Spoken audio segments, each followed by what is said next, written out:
आदाब नाजरीन, गांधी जी को इनके 150वें जन्मदिन पर न सिर्फ हिंदुस्तान बल्कि अक़वाम आलम की जानिब से खिराज अक़ीदत पेश किया जा रहा है। सदर जमहूरिया हिंद, वज़ीर आज़म, रियासती गवर्नर्स, चीफ मिनिस्टर्स के अलावा मुख्तलिफ सरकारी और गैर सरकारी इदारों की जानिब से गांधी जी के जद्दोजहद आज़ादी में नाकाबिल फरामोश रोल को याद किया जा रहा है। गांधी जी 2 अक्टूबर 1869 में गुजरात के इलाके पोरबंदर में पैदा हुए। इन्होंने विलायत में आला तालीम हासिल की और दौरान तालीम अंग्रेज़ों की नस्ल परस्ती तासुब के खिलाफ आवाज़ उठाई और फिर इनकी आवाज़ हिंदुस्तान के अंग्रेज़ों की ग़ुलामी से आज़ादी की तहरीक बन गई। गांधी जी हिंदू मुस्लिम इत्तेहाद के सबसे बड़े अलमबरदार थे। इस्लामी तालीमात से मुतासिर थे। नबी करीम सल्लल्लाहु अलैहि वसल्लम को अजीम शख्सियत तस्लीम करते थे।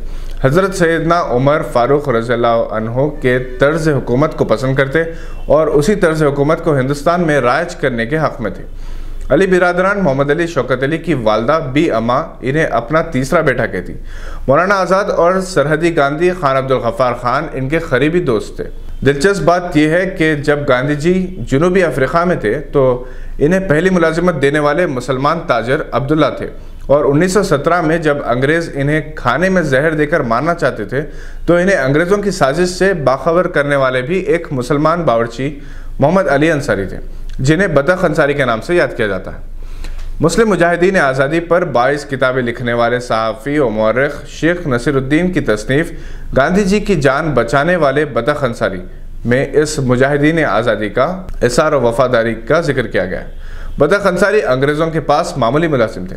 जब ऑल इंडिया कांग्रेस कमेटी ने गांधी जी को चंपारण के किसानों के साथ अंग्रेज़ों के इम्तियाजी सलूक से मुताल्लिक़ जायज़ा लेने के लिए गांधी जी को चंपारण भेजा तो इस वक्त अंग्रेज़ बैरिस्टर इरविन ने गांधी जी को जहर देकर हलाक करने की साजिश की। इसके लिए इन्होंने बतख अंसारी की खिदमत हासिल करनी चाहिए और इसके एवज़ माल और दौलत और जायदाद से नवाजने का वादा किया। मगर एक सच्चे मुसलमान की तरह बतख अंसारी ने अंग्रेज़ों की इस पेशकश को ठोकर मारी और गांधी जी को खबरदार कर दिया कि इनके खिलाफ साजिश की जा रही। बतख अंसारी को मुलाजिमत से बरतरफ कर दिया गया और बहुत तकलीफ पहुंचाई गई। लगभग 33 बरस बाद 1950 में मुल्क के पहले सदर जमहूरिया डॉक्टर राजेंद्र प्रसाद ने बतख अंसारी को मोतिहार में एक जलसे के दौरान हुजूम में देखकर पहचान लिया।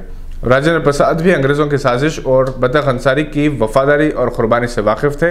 इन्होंने जलसे आम में इनकी खिदमत का एतराफ़ किया और इन्हें 50 एकड़ ज़मीन देने का ऐलान किया।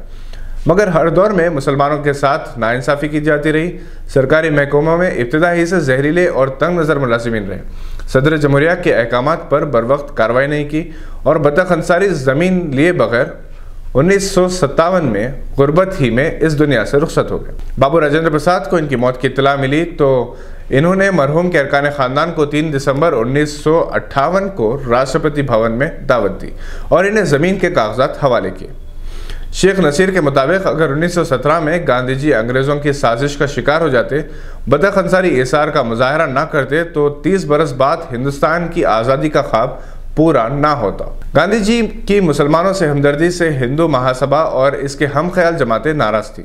चुनांचे हिंदू महासभा के रुकन नाथूराम गॉडसे ने 30 जनवरी 1948 को गांधी जी को बिरला हाउस में गोली मारकर शहीद कर दिया।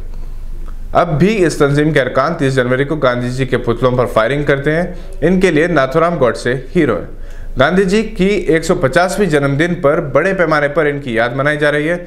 मुस्तकबिल में ये सिलसिला जारी रहेगा या नहीं, इस सवाल पर बहस मुमकिन है। ये थी आज की अहम खबर पर नज़र। देखते रहिए गवाह।